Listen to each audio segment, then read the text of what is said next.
En ces moments difficiles, d'angoisse et de stress au quotidien, causés par l'épidémie hémorragique à virus Ebola, dans lequel est logé le peuple de Guinée, la soupape de sécurité du peuple de Guinée en général et du mouvement sportif guinéen en particulier se voit très malheureusement transportée encore une fois de son histoire par la Confédération africaine de football à des milliers de kilomètres de notre temple fétiche du 28 septembre.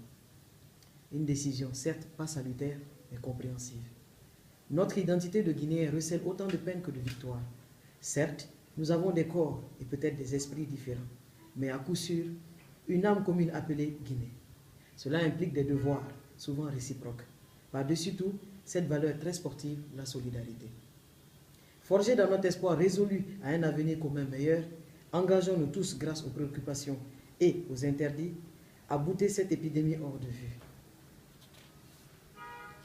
Il n'y a aucun doute, nous y arriverons malgré l'impitoyabilité de cette épidémie hémorragique à virus Ebola. Mais c'est ensemble et seulement ensemble que nous réussirons en appliquant à la lettre la fiche technique de l'entraîneur, c'est-à-dire nos services de santé et partenaires associés comme sur un terrain de football avec ses 11 joueurs. Peuple de Guinée, chers amis du mouvement sportif guinéen, c'est le moment le plus propice pour moi de remercier au nom du gouvernement guinéen et du mouvement sportif, Sa Majesté le roi Mohamed VI du Maroc, le ministre de la Jeunesse et des Sports et la Fédération royale marocaine de football pour l'esprit de solidarité et d'amitié que ce pays ami et frère de la Guinée a fait montre en accédant à notre requête de délocalisation.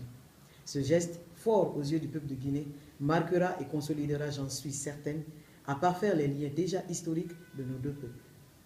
C'est aussi le moment le plus propice de se joindre, tous ensemble comme un seul homme, derrière notre 11 national qui croisera les crampons au stade Mohamed VI de Casablanca avec les éperviers du Togo dans le cadre des éliminatoires de la Coupe d'Afrique des Nations Maroc 2015. Nous aurions certes voulu vivre ces matchs, avec notre 11 national dans l'antre mythique du 28 septembre. Mais hélas, c'est avec un cœur plein de regrets et jusqu'en mi-septembre, indépendamment de notre volonté, que notre CILI national habituel et passionnant se vivra ailleurs. Mais ailleurs comme ici, n'en doutons pas, ce CILI national se surpassera.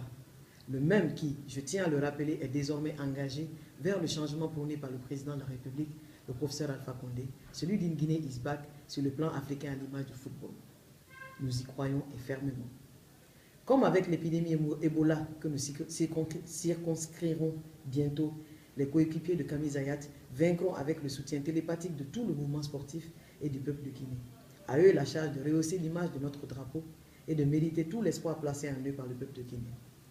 On la réclame, donc, cette victoire. Le mouvement sportif la réclame aussi.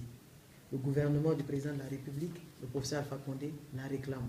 Naturellement, le peuple de Guinée, enfin, réclame sa soupape de sécurité, qui n'est autre qu'une victoire aux éperviers du Togo, qui sera l'équivalent d'une victoire contre Ebola. Et oui, le 5 septembre au stade de Casablanca, le CILI national mouillera le maillot au nom de toutes les victimes, à la fleur de l'âge pour la plupart, du drame de Robané, mais aussi pour tous nos morts qui n'attendent que cette grande victoire pour vivre le Panthéon.